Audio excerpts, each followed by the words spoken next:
Bas, you are in charge of the public landscape, one can say, around Notre Dame. So how shall you manage this project and what are your priorities? Is it aesthetic? Is it well-feeling around? Tell us. There were two priorities when we were designing the outdoor spaces around Notre Dame. One was collective and one was climatic. Collective because we were doing competition while we were still in COVID, and so we were really thinking about opening up that space not only for tourists. There's many tourists. There were 12 million and they're expecting 15 million tourists, wow. So double the Tour Eiffel, to give an idea. Wow.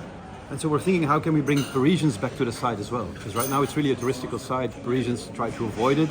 How can we make a public space where we mingle, where we mix those two types of visitors and habitants? So that was the first idea. How can you make a space that brings back Parisians to the site?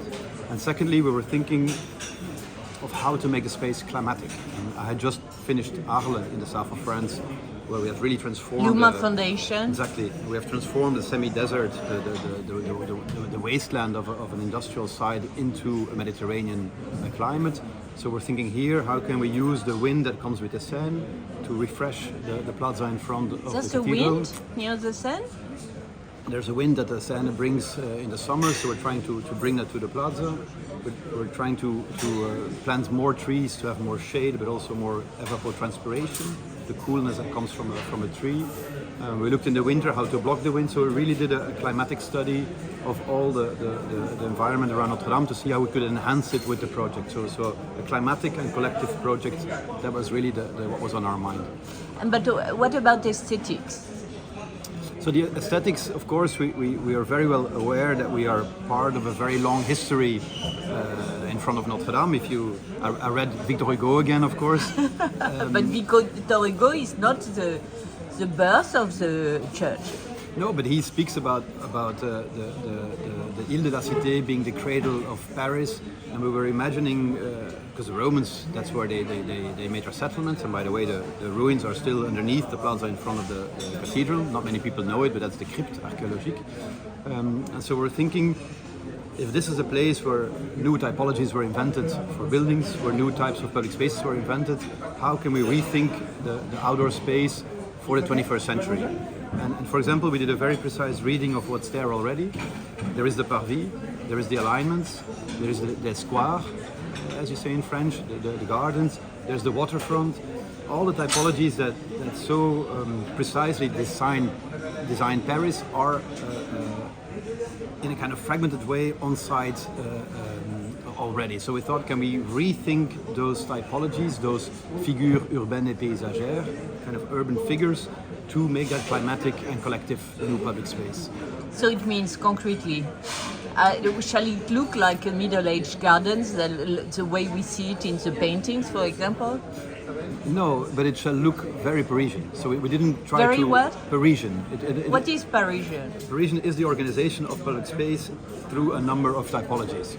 So, for example, the parvis, the plaza in front of the cathedral, we've given it exactly the same width as the cathedral and the same length as the central nave, and around it we plant trees, which means that the plaza becomes a clearing, une clairière, which means that it's a new form. So it's but not, is it Parisian? It's Parisian to have the trees on the outside of a plaza. And what kind of trees? So here we're looking at climatic trees. We're looking at the species that can take up more heat and especially longer drought periods. So we have a list of trees that we're testing now to see which ones we plant. But for example, the micocoulier will be one of them. Micocoulier? Micocoulier. Is it Parisian, micocoulier? It's not Parisian, but for example, the city of Paris has just planted micocouliers in the Tuileries, also after a whole research of which tree is the most adapted to the climate change. And do you care for the aesthetic? Absolutely, but the aesthetic for me is the result of a process. So I'm more interested in the process that builds a space and that produces aesthetic, especially in landscape, because of course the winter will be different from the summer, the spring will be different from the autumn, today will be different than 10 years later, because landscape grows and changes with the seasons. So in that sense we don't have one image in our mind, but we have a growing image in our mind, changing over time. But there are the gardens around the cathedral, and do we have any memories about what was there? For example, in the Middle Age? Yes, and for example, for the Square Jean 23, we looked at all the historical development, and it has changed radically over time. At some point, it was more like an English romantic garden. Then we had the alignments in a more French style. It was at some point marronnier, chestnut trees. Then it was changed into tilleul, into the linden tree. So it's been evolving. There was a mortuaire at some point at the tip. Then the beautiful Pinguisson memorial, the memorial that Pinguisson designed, the memorial for the deportation, which is really very beautiful piece of architecture at the tip. Yes. So it's interesting to see that you make an intervention there too. We are changing the fencing of that area. That's a good idea. You know that there's a lot of rats there. I saw rats. That's terrible. It's very scary. Yeah. No, what we're really trying to do is make a kind of a tour, or allowing a tour around the cathedral.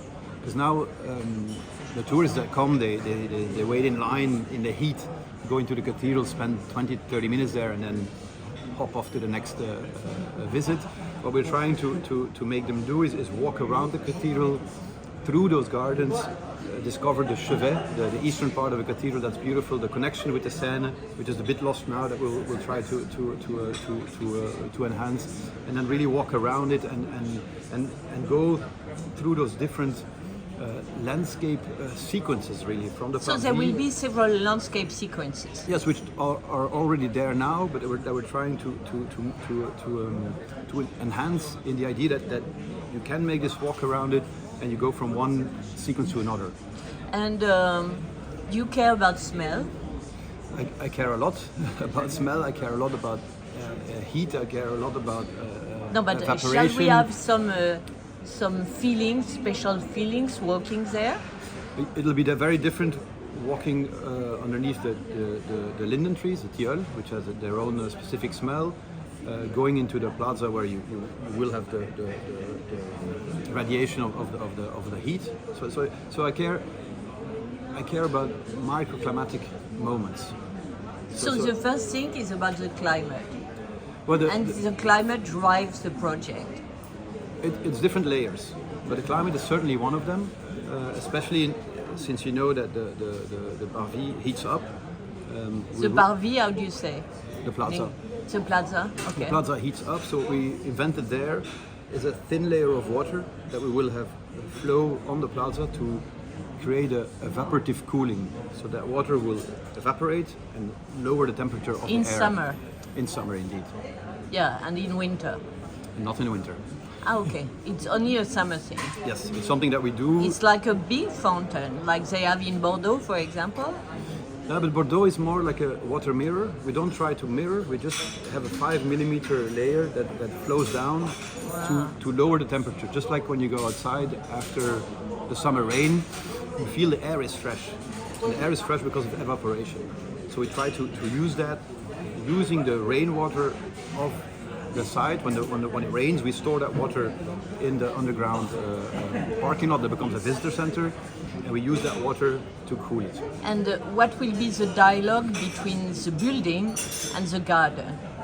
So there's many dialogues. There's the dialogue of the western facade with the plaza, and there not only do we take the dimensions of the cathedral and continue them outside, also in the pattern of the stones, we will use exactly the same size as the damier, as the black and white stone pattern inside the church. So there'll be a very clear relationship between inside and outside.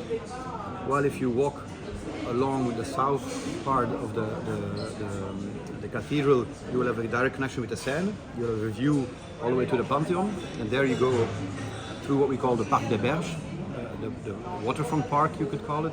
Then you arrive in the historical garden of the Jean 23, which we don't change. We keep everything as it is. We make the lawn around the central fountain a bit bigger, and we create especially.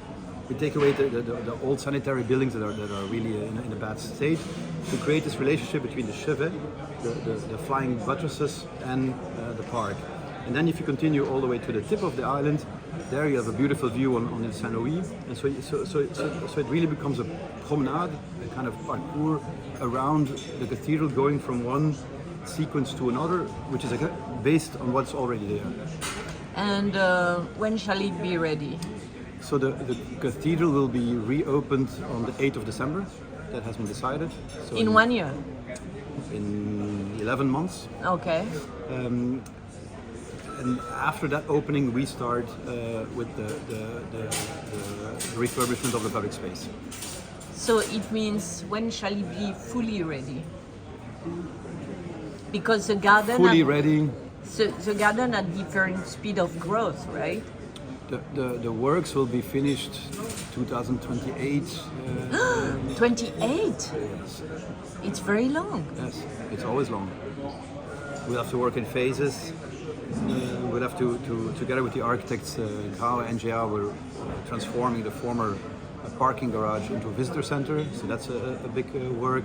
Redoing the plaza, reworking on the tip of the island. It's a long process, especially since the fact that the 8th of December the cathedral will open, but the renovation works are not finished. So they will still continue working on the back of the cathedral. So there's also a whole phasing to be done there. And so the time of landscape, and you are an architect of landscape, the time of landscape is different from the time of everyone.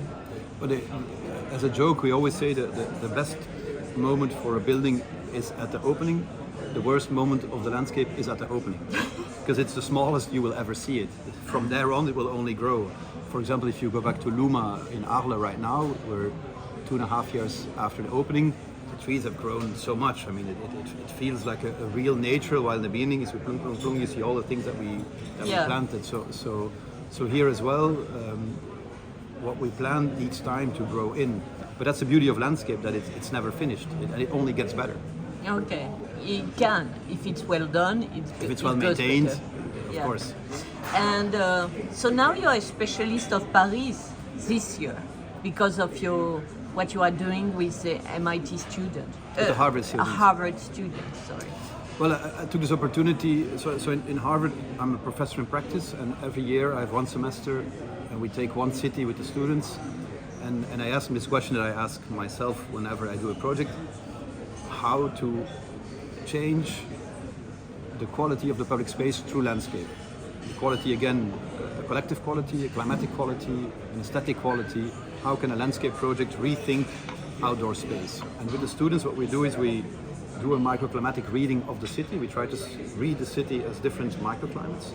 Some places heat up, some places are cooled down, some places have problem of flooding, other places have problem of pollution. So we try to do a mapping really of all the elements related to climate change. And then we try to come up with proposals to solve the issue or the problem that we have found. And so this year I worked with the students on Paris, and I made them work in 4 groups of 3. I have 12 students. And we looked at different degrees of climate change. And what is the big discovery? The big discovery for me is, there's several. One is that the typologies that Haussmann and Alphand made are very flexible. The big boulevards that were made by Haussmann? By Haussmann together with Alphand were not made for cars, but were made for carriages. Yes. Then they transformed into cars, they transformed into bus lanes, they transformed into bike lanes, and today we can transform them into I would say dry rivers that can store rainwater. And so one big discovery is that most of those, or a number of those avenues and boulevards run east-west. Boulevard Haussmann, Réaumur, in the south, Raspail. And what does he do? If they run east-west, they follow a contour line. They follow the valley of the Seine. And all the rainwater coming from Montmartre runs from north to south, right? Okay. So you can store that rainwater, for example, in the Boulevard Haussmann. And that's a key point. That's a key point, because then you keep your rainwater, you plant trees, and that trees bring the rainwater back into the atmosphere, cooling the temperature. And so you can, instead of only having the sand, you can imagine that you have almost like terraces. You have 6 terraces, we imagine 6 terraces storing rainwater, solving flooding, and especially recharging the groundwater table, allowing trees to bring that water back into the atmosphere. So the city becomes a climatic machine. But really. so you need to speak to the next mayor of Paris. Yes, and to the departments Did you begin speaking? Yes, when we started the course, I brought the students to Paris, and we were received by the different departments of the city, the Department of Urbanism, Department of Climate, and they explained what the city is doing. So the students had in their mind what the city already is planning. So we'll do in the coming weeks, we're looking for a date right now, is to have the students explain what they've done, what they've discovered to the city of Paris. Yeah, but you know, there's a big discussion now because the Minister of Culture is supposed to try to become the mayor of the city. So there could be a change, but anyway, so you try to make it concrete to have real effect with your project? What I try the students to do is to be visionary and pragmatic at the same time. So I want them to think of Paris 2050, but also to tell the politicians what should we do now. And that kind of spread stand is very interesting, because we look far, but we also look at what to do today, Yeah, tomorrow. but concretely, what could be the impact, you think? So we worked in different groups. The first group worked on the avenues of what we should do now. What we should do now is we should provide a permeable layer in those avenues, storing the runoff water, the water that falls on the roofs, that falls on the public spaces, and store it in there. That we It's should big, do it right now. We're proposing this in Paris, in Brussels as well. We're proposing this in Antwerp as well. It is what every city should do: keep the rainwater where it falls. Rule number 1. And Instead of canalizing it and getting it away, because if you canalize it, the groundwater table goes down, and even a 100-year-old tree suddenly has no water anymore.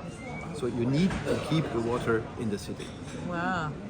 And a more general question: what do you think about Philippe Descolas' theories about the end of opposition between nature and culture?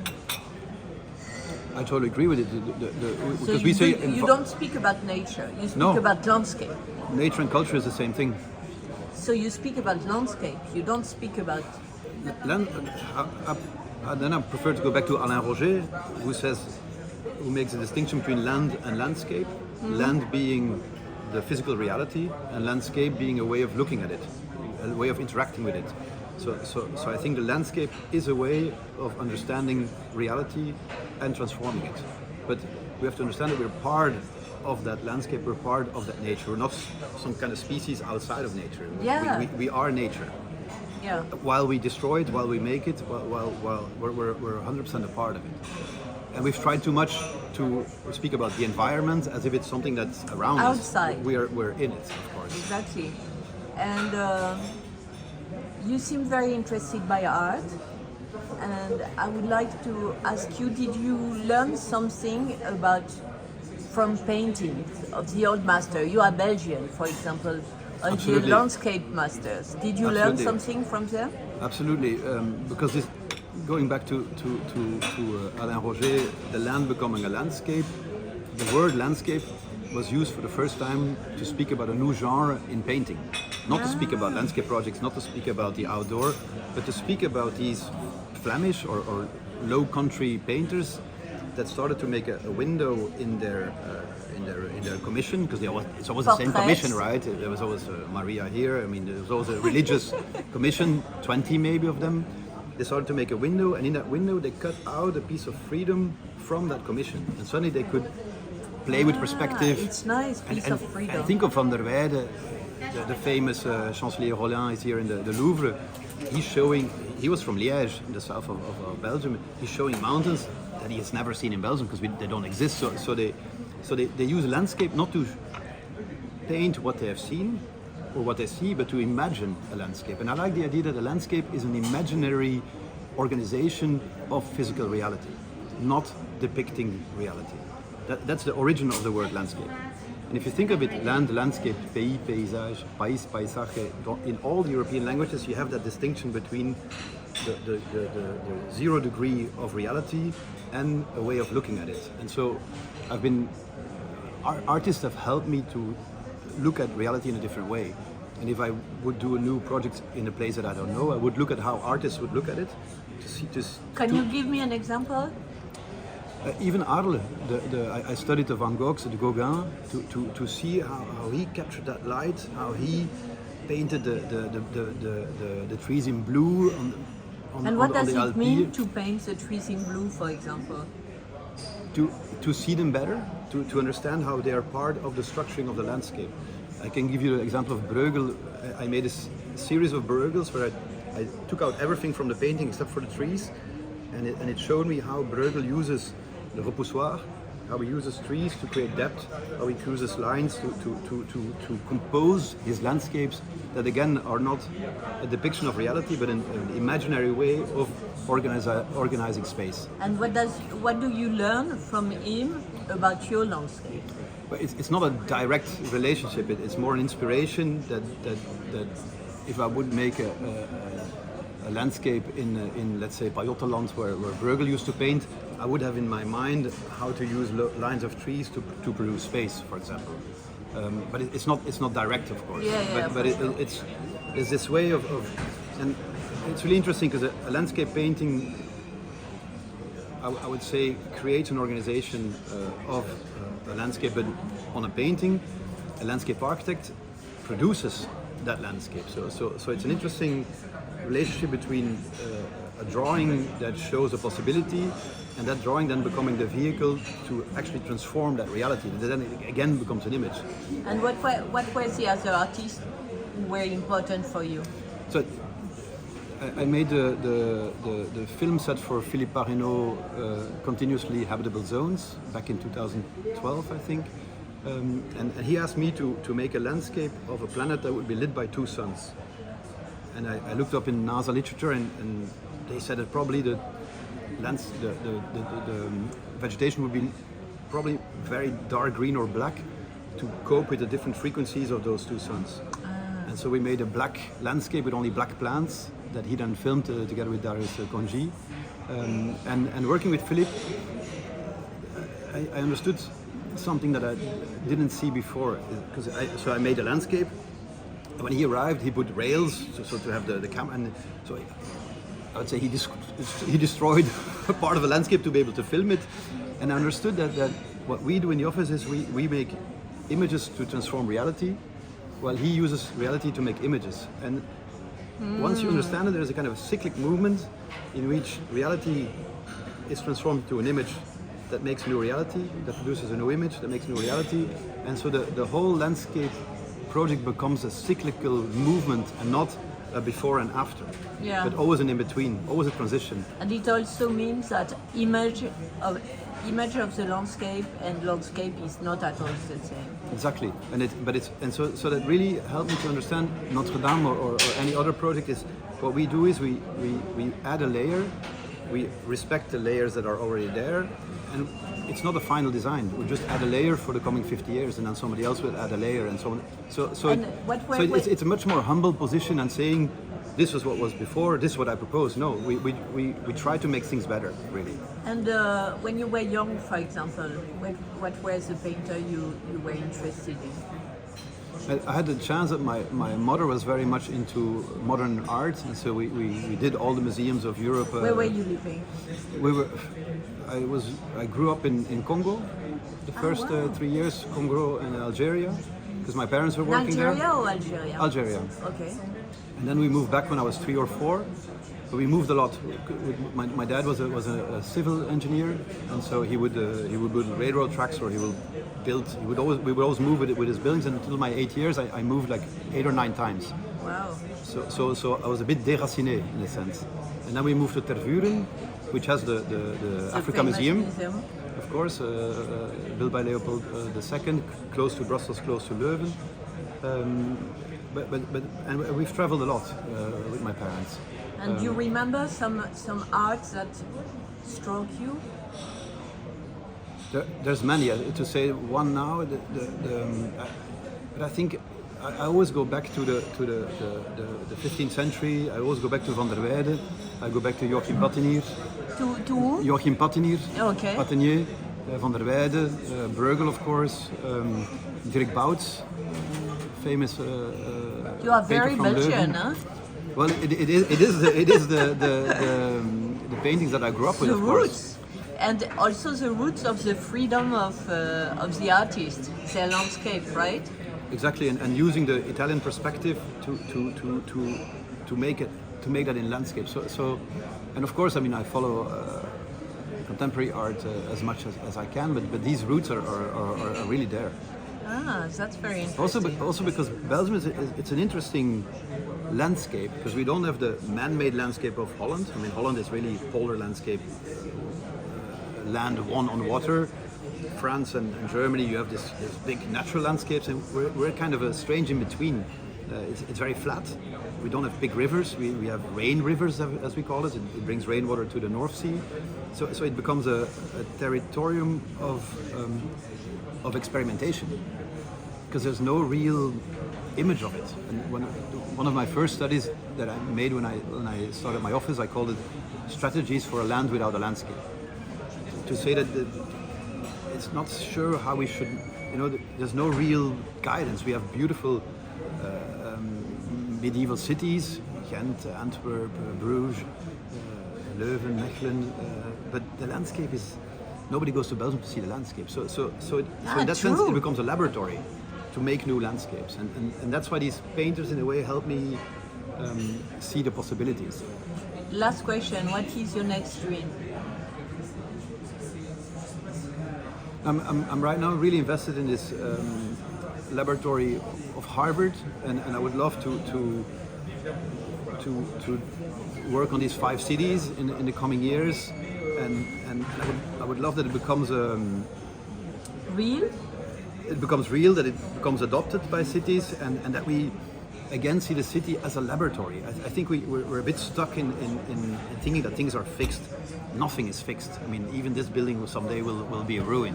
So the moment that you have that time lapse of understanding that everything you see has been decided by us, it can be different.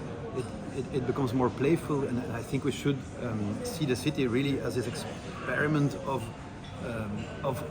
society. Merci, monsieur. Un plaisir.